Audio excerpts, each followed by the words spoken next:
Good afternoon, please. If you can take your seats.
Concluding remarks, if you can please take your seats. Turn your phones off. Please take your seats. Thank you.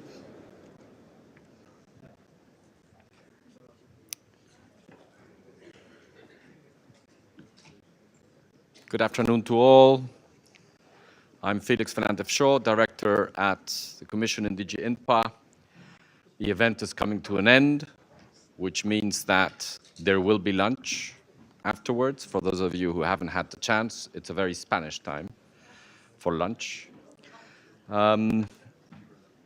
We have had in-depth conversations on a number of issues. I have heard many of you on e-mobility, on sustainable finance, on digitalization, on health resilience, on digital transition, on the Caribbean, and more generally on inclusive, sustainable and economic growth in Latin America and the Caribbean.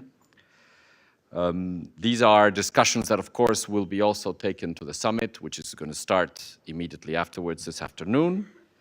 But in the meantime, we are going to conclude the event today. And I have the honor to welcome the Commissioner for International Partnerships, Ms. Jutta Urpilainen, to start the concluding panel.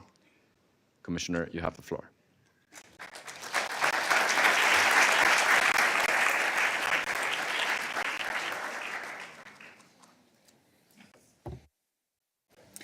Your Excellencies, distinguished guests, dear friends, I have to say that it is a pleasure to close this very inspiring business forum.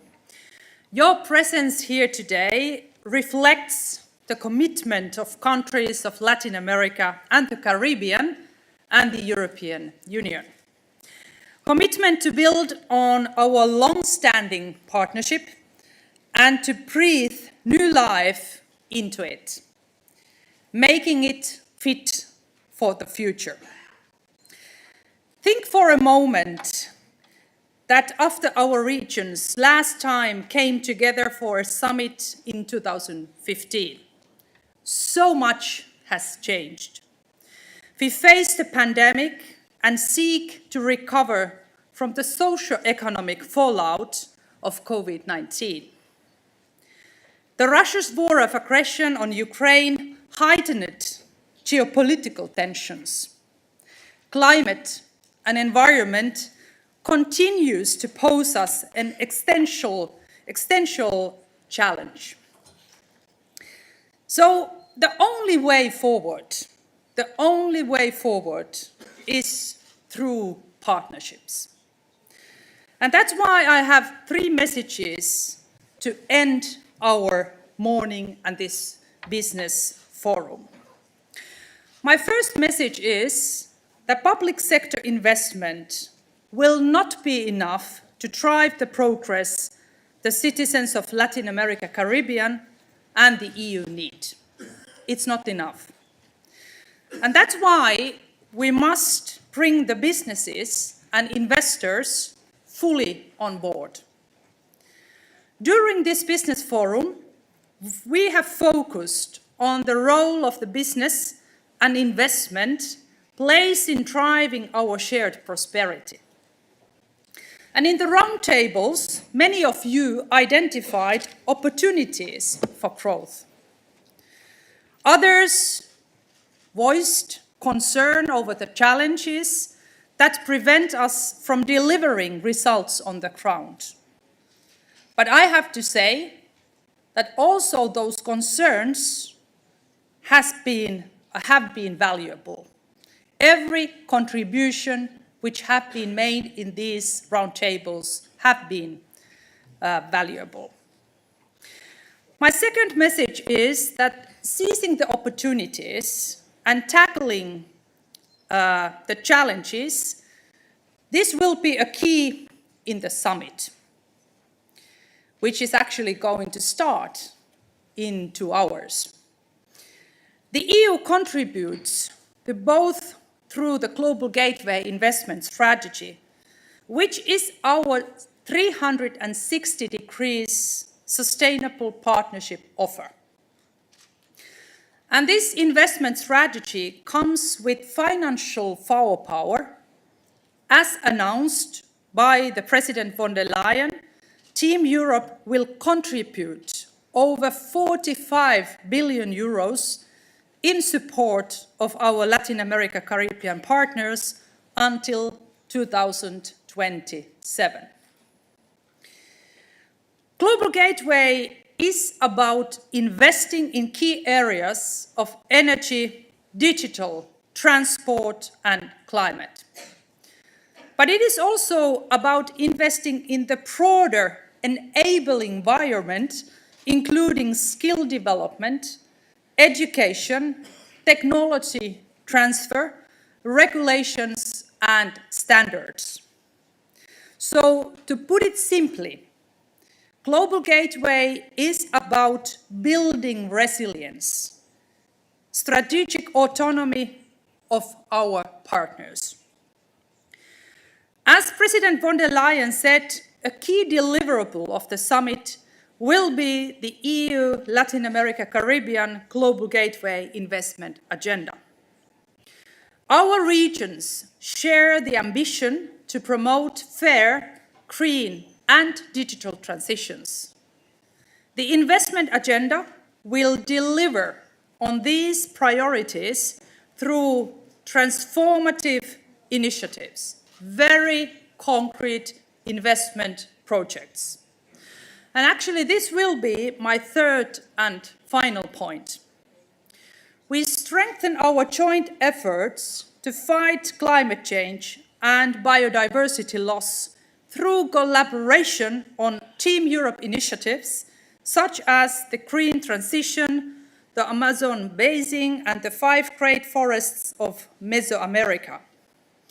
And critical raw materials partnerships will strengthen sustainable supply chains, diversify sourcing, and boost the green transition for the EU and the Latin America Caribbean.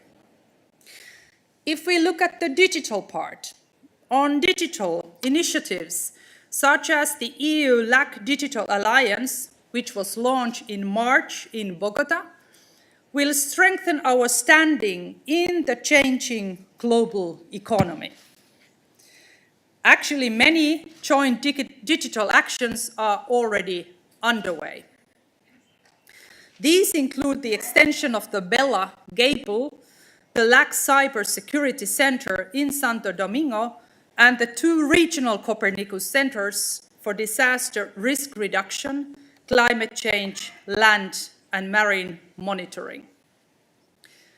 Then if we look at health, on health, we just signed with the Pan-American Health Organization a partnership to promote increased equitable access to quality-assured, safe, effective, and affordable health technologies in the region.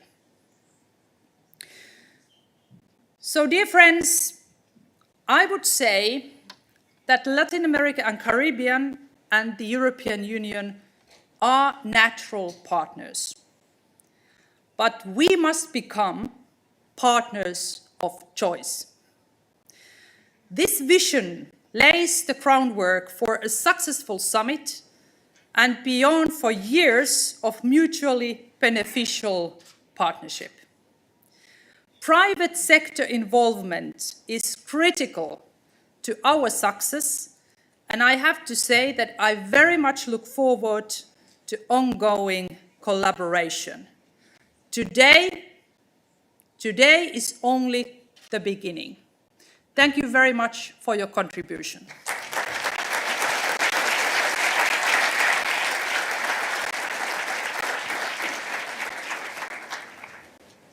Thank you very much, Commissioner, for your recap of the day. Very thoughtful recap. And I now want to invite Alicia Bárcena, la Canciller, Ministra de Asuntos Exteriores de México, who will give us a few words. Alicia, Canciller, the floor is yours.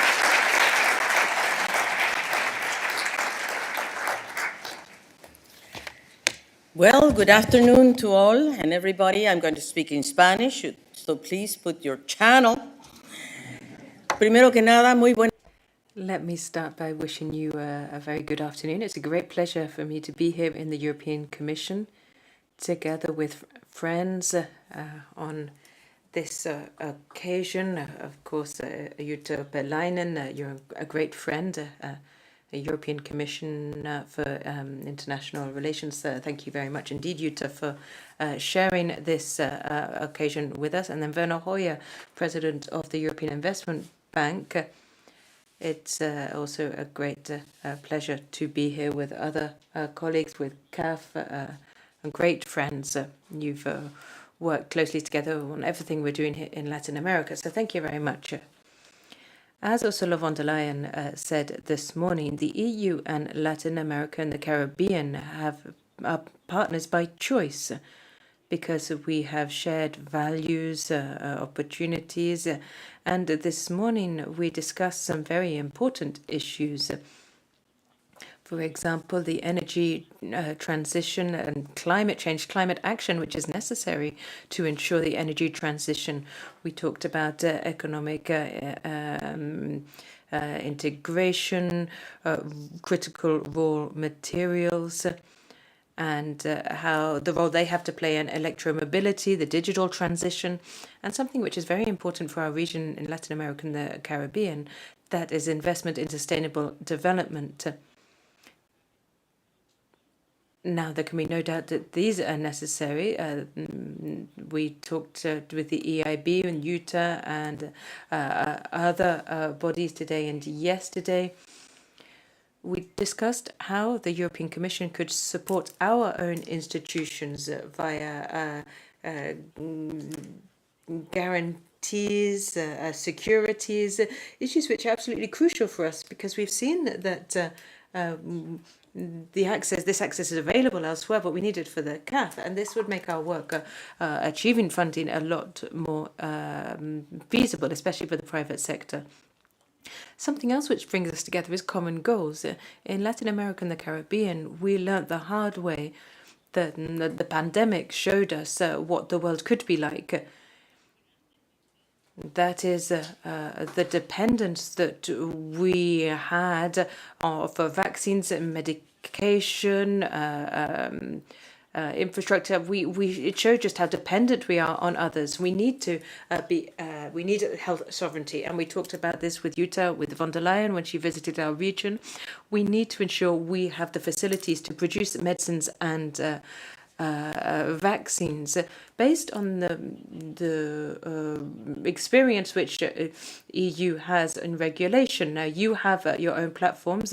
We have the Acapulco Agreement, where 6 regulatory organizations from our region came together. They're level 4 in the WHO.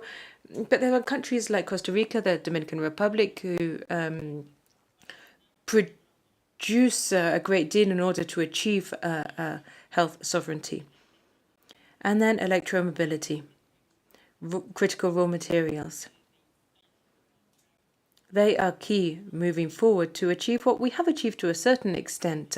European business in Latin America and the Caribbean working on electromobility, they are being very successful. What we want to do now is ensure this transition to electromobility. We have to make the most of this opportunity. And of course, all of this is connected to the digital transition. Without digitalization, we will be unable to move forward. And we're not just talking about business digitalization, we're talking about the social aspect as well. We want to reach all of our communities, to breach the gulf which we are faced with in digitalization, and job creation as well. Job creation is key to putting an end to poverty, inequality, decent jobs, labor rights.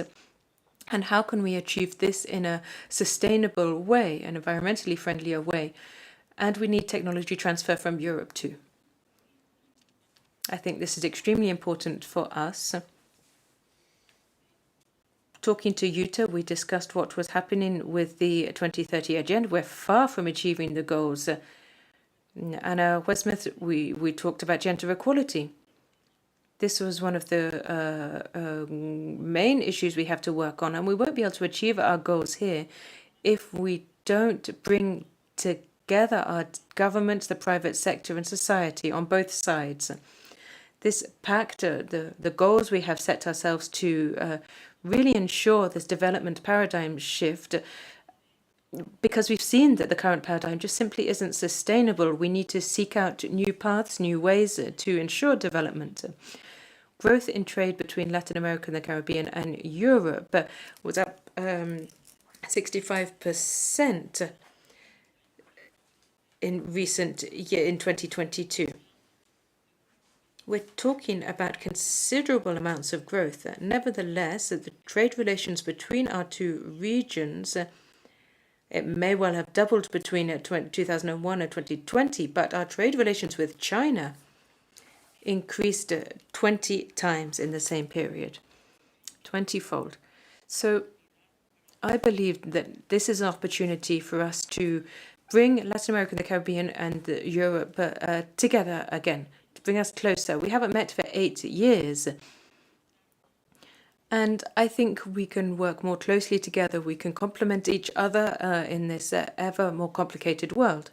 For our region, it's not feasible or acceptable for us to just become a source of raw materials, to provide cheap food and low qualified jobs. That's not acceptable. That doesn't provide a future. We cannot allow this the high degree of inequality in our regions, where only very few people have access to social rights or labor rights. We cannot accept that. We cannot accept that the social movements shake our cities with greater and greater frequency. Now, why have they taken to the street? Because they are not happy. They are disillusioned. Their democracies have not been able to provide them with the promises they had made. So I believe that the path between Europe and Latin America and the Caribbean, I believe we should be traveling this path together, because we have made a social commitment, which I think is very similar on both sides. We want to put a stop to inequality. We want to work on sustainability. And we believe we have a vibrant private sector in both regions. I think the EU private sector has a lot to contribute to Latin America. They have done so in the past. The investment from Europe is considerable in Latin America, but trade flows are slowing down. And I think CELAC has identified a number of priorities as a region. Of course, health sovereignty, food sovereignty, energy sovereignty. These are 3 degrees of sovereignty which our region can and must achieve. We can ensure food sovereignty, but we also want greater support provided for the Caribbean in the area of adaptation to climate change. Mexico will continue to work to finalize the global agreement with the EU. I think we are committed to this, and we will be able to conclude some of the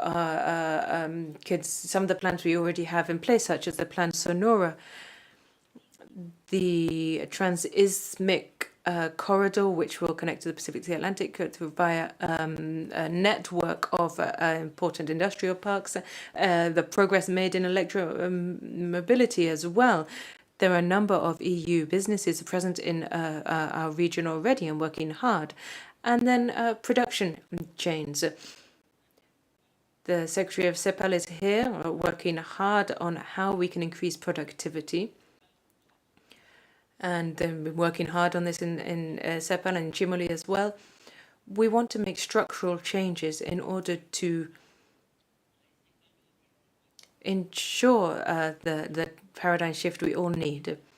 And Mexico is now in a position to take advantage of the to take advantage of this opportunity, and President López Obrador is ready to do this. We believe Mexico should be seen as a place where companies are willing to relocate. There's nearshoring, reshoring. We have to try and be one step ahead and make the most of this opportunity, because I think it really is unique, temporally especially unique.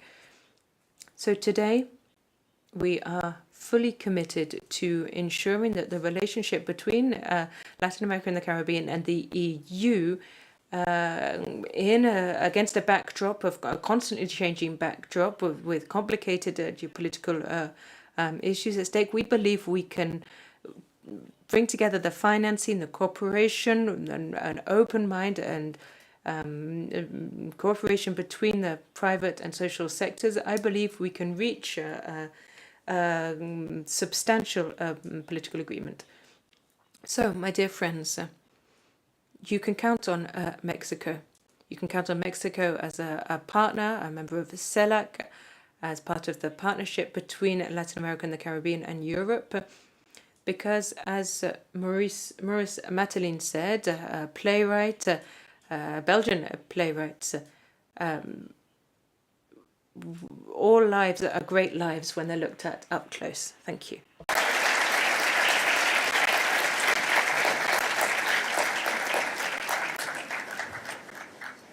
Muchas gracias, querida canciller. Thank you very much indeed. Our business roundtable, our first business roundtable, we give the word to the President of the European Investment Bank, Mr. Werner Hoyer. Mr. President, the floor is yours.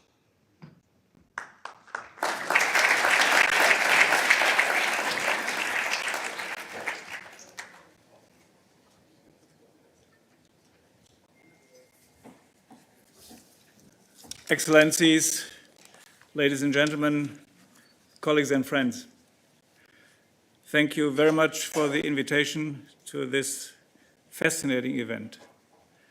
It is wonderful to see such high-level participants from both sides of the Atlantic, and I would particularly like to thank the Inter-American Development Bank, the Corporación Andino de Fomento, and the European Commission for the organization of this business roundtable.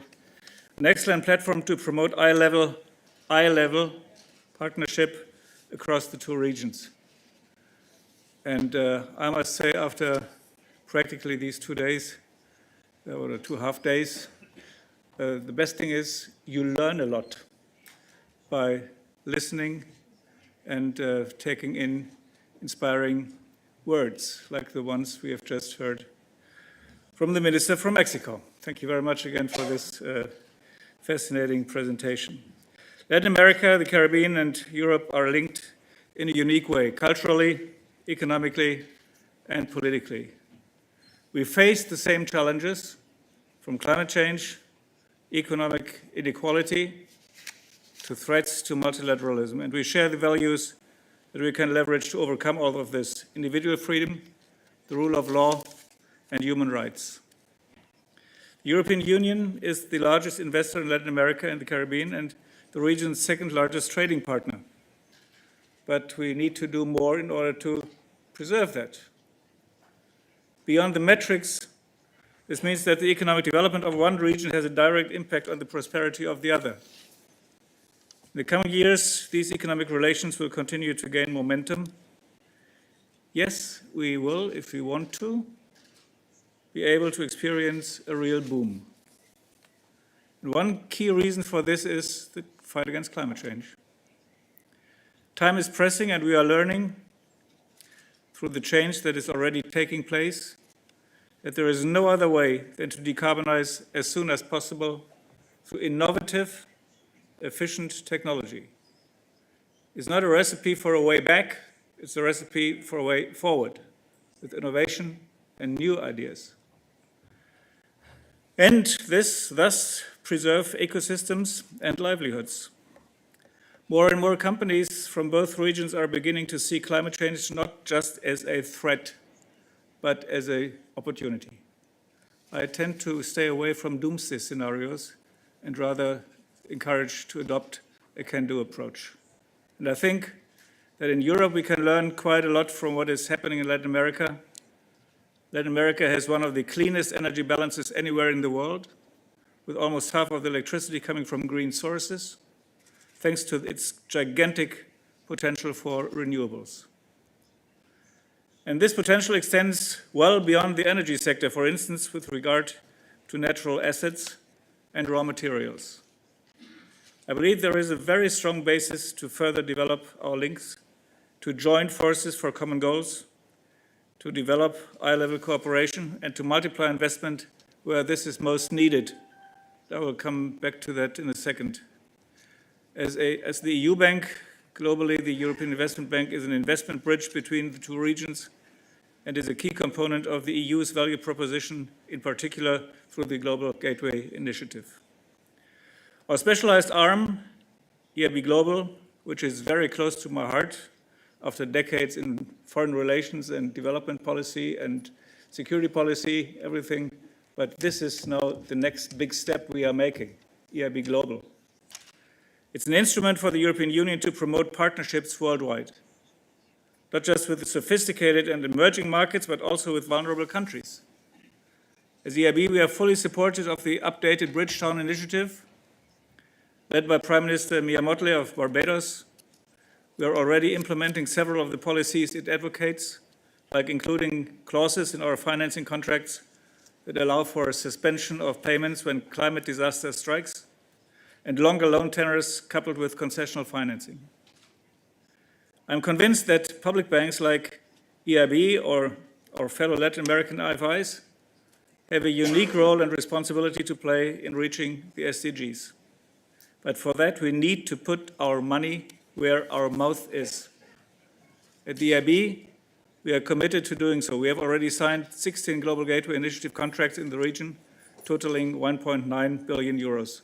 In view of the fact that the Global Gateway Initiative is not that old, this is already quite remarkable. And we expect to mobilize an additional 5.1 billion in the coming years. Last year, almost 80% of our operations in the region were for climate mitigation and adaptation projects. Currently, we are working on a number of exciting projects, including the Renewable Hydrogen Funding Platform for Chile, the Peru-Ecuador Interconnector, as well as a program aimed at supporting small-scale green investments in the Caribbean, water security projects across the region. Mobilizing private capital will be vital to achieve our common goals, and we need new models, like the European Union's Global Green Bond Initiative, to crowd in more private investors. The opportunities to step up investments has never been more manifold. And as the institution who in the year 2007 entered the market as the first, as the pioneer with the issuing of green bonds, we feel a responsibility to contribute to this new challenge now. Ladies and gentlemen, partnerships must be based on trust, respect, and common understanding. I know that we can bring real life to this world. We have the resources, the skills, the determination to do so, and we have the shared values that will guide us along the way. I am looking forward to taking our partnership to the next level at the Finance in Common Summit in Cartagena this September. I truly hope many of you will join us in building a more sustainable and prosperous future for Latin America, the Caribbean, and for Europe. Thank you very much for your attention.